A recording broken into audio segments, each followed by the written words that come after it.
زندگی کے امتحان میں آزمائشیں دو طرح کی ہیں، ایک سانسیں چلنا اور دوسری سانسیں رکنا۔ لیکن ایک تیسری آزمائش بھی ابن آدم کو درپیش ہے جو کہ بہت بڑی ہے، وہ سانس جو نہ چلے اور نہ ہی رکے، اور وہ وقت جو نہ گزرے اور نہ ہی ٹلے۔ ان آزمائشوں میں قدرت نے جو بھی عافیت کے لمحے رکھے ہیں ان میں سے ایک ماں کی گود ہے، ماں کی گود جو نہ جانے کتنے درد، کتنی ٹیسیں، کتنے دکھ سہ سہ کر بنتی ہے۔ ماں کی گود وہ مقدس گوشہ ہے جس کے تقدس کی قسمیں آسمانی صحیفے بھی کھاتے ہیں۔ آسمانی صحیفے جگہ جگہ ان مختصر اور گزرے ہوئے کچھ لمحوں اور ساعتوں کی گواہی دیتے نظر آتے ہیں جو ایک ماں اپنے بچے کی نگہداشت میں گزارتی ہے اور بالآخر اپنے بچے کو جوان ہوتا دیکھ کر فخر سے سبکدوش ہو جاتی ہے۔ مگر ذکر یہاں ان ماؤں کا ہے جن کے لیے یہ مشکل وقت کبھی ختم ہی نہیں ہوتا، وہ مائیں جن کے بچوں کا معصوم ذہن نشوونما پانے سے، آگے بڑھنے سے انکار کر دیتا ہے، اور دوسری طرف جسم اپنی پوری طاقت اور خواہش کے ساتھ آگے بڑھتا ہے۔ ان کے بچوں کا معصوم ذہن ماں کی گود کی لمس سے اپنے آپ کو جدا ہی نہیں کر پاتا، اور جسم اپنی باقی دنیا کی ساری توانائیاں وصول کرتا چلا جاتا ہے۔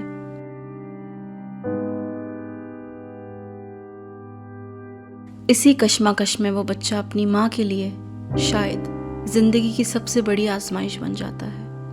ذہن اور جسم کی ایک کشمکش ایک ماں کے لیے ایسی آزمائش بن جاتی ہے جس کی زندگی کے لیے ایک ماں نہ دعا کر سکتی ہے اور نہ بد دعا۔ یہ بچہ وہ آزمائش بن جاتا ہے جس کی چلتی سانسیں ایک ماں کے اندر بیٹھے ہوئے گوشت پوست کے انسان کو بری طرح تھکا دیتی ہیں، اور جس کی رکتی سانسیں ایک گوشت پوست سے بنے انسان کے اندر بیٹھی ایک ماں کو بری طرح ڈرا دیتی ہیں۔ گوشت پوست سے بنی ایک عورت تھکتی چلی جاتی ہے اور صبر و مہر سے بنی ایک ماں ڈرتی چلی جاتی ہے نا زندگی کی سب سے بڑی آزمائش؟ اس المیہ کا سب سے بڑا المیہ یہ ہے کہ یہ بچے ساری عمر ہی بچے رہتے ہیں اور تمام عمر ماں کی گود کے پیاسے رہتے ہیں،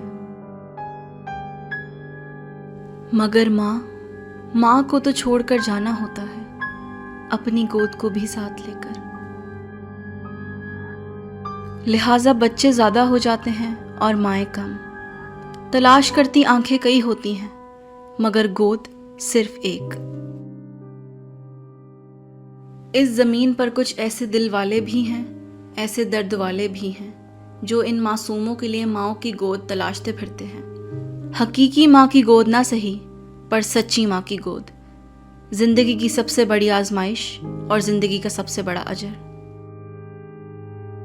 جو صحیفے ایک ماں کی 2-3 سالہ قربانی کے عوض اس کو جاویداں کر دیتے ہیں، اس ماں کو امر کر دیتے ہیں، وہ صحیفے ساری زندگی اس آگ میں جلنے والی ماؤں کے لیے خاموش ہیں۔ جانتے ہیں کیوں؟ کہیں ان ماؤں کا اجر لکھ کر محدود نہ ہو جائے، کہیں ان ماؤں کا انعام بتا کر تمام نہ ہو جائے۔ یہ صفحے بھی خالی ہیں تاکہ اس کے بندے، اس کی بندیاں یہ اجر خود لکھیں اور لکھتے ہی رہیں۔